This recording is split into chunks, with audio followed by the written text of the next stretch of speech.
Ito ay rated SPG. Striktong patnubay at gabay ng magulang ang kailangan. Maaaring may masiselang tema, lengguwahe, karahasan, sexual, horror o droga na hindi angkop sa mga... Dahil magkakasama na nga sa iisang bahay ang Yumi, hindi nga gusto ni Megan na kasama nga itong si Jenny sa iisang bahay.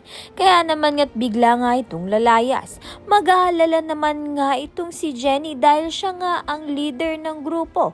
Kaya naman nga't ipinaalam niya nga ito agad sa producer at ipinaalam nga rin dito kay Dara. Busy nga itong si Dara sa gaganapin nga niyang concert. Sa kabilang banda naman nga si Dara nga ang magiging coach ng Yumi.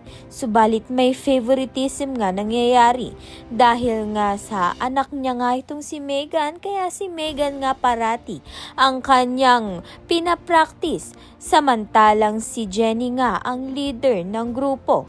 Kaya naman nga't nag-alala ang mga producer sa ginawa nga nito ni Dara dahil si Jenny naman nga talaga ang leader. Kaya naman nga't yan at iba pa ang dapat nating pakaabangan. Maraming salamat sa iyong panunood.